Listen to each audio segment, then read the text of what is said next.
అమెరికాలో సీఎం రేవంత్ రెడ్డి ఇవాళ కూడా పలు ప్రముఖ కంపెనీలతో ఒప్పందాలు కుదుర్చుకున్నారు. ఉదయం నుంచి ఆయా సంస్థల చర్చల్లో పాల్గొన్నారు సీఎం రేవంత్ రెడ్డి బృంద సభ్యులు.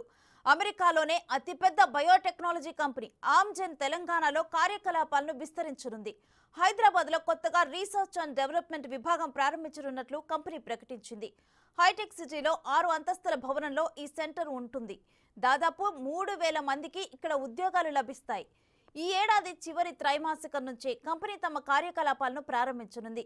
సీఎం రేవంత్ రెడ్డి, మంత్రి శ్రీధర్ బాబు శాన్ ఫ్రాన్సిస్కోలోని ఆమ్జెన్ R&D కేంద్రంలో company MD doctor David Rees, national executive Som చటోపాధ్యాయతో సమావేశమయ్యారు.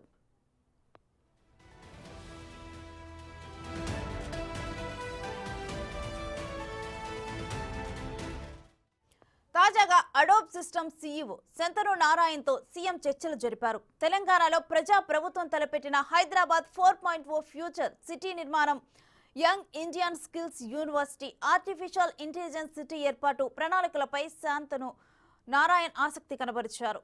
ఇక రాష్ట్రంలో చేపట్టే ప్రాజెక్టులో భాగస్వామ్యం పంచుకునేందుకు అంగీకరించారు. టెక్ విజనరీ శంతను నారాయణ కలుసుకోవటం ఆనందంగా ఉందని ముఖ్యమంత్రి రేవంత్ రెడ్డి అన్నారు. అడోబ్ సీఈఓతో సమావేశంలో సీఎంతో పాటు పరిశ్రమలు, ఐటీ శాఖ మంత్రి దుద్దిళ్ల శ్రీధర్ బాబు, ఇతర ఉన్నతాధికారులు కూడా పాల్గొన్నారు.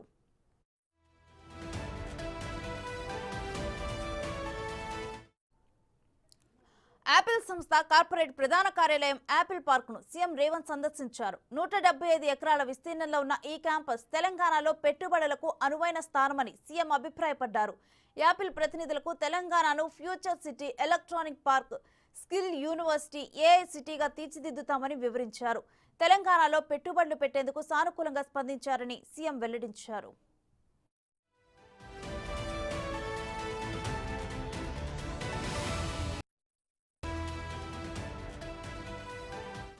కాలిఫోర్నియాలో ఇండియన్ కాన్సులేట్ జనరల్ నిర్వహించిన ఆర్టిఫిషియల్ ఇంటెలిజెన్స్ బిజినెస్ రౌండ్ టేబుల్లో టెక్ యూనికాన్ సీఈఓలతో సీఎం మాట్లాడారు. ఐటీ యూనికాన్ ప్రతినిధులందరూ తెలంగాణకు రావాలని ఆహ్వానించారు.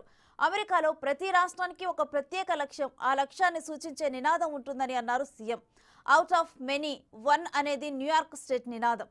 టెక్సాన్ను లోన్ స్టార్ స్టేట్గా పిలుస్తారన్నారు సీఎం. కాలిఫోర్నియాకు యురేకా అనే నినాదం ఉందని, మన దేశంలో రాష్ట్రాలకు అటువంటి ప్రత్యేక నినాదాలు లేవన్నారు.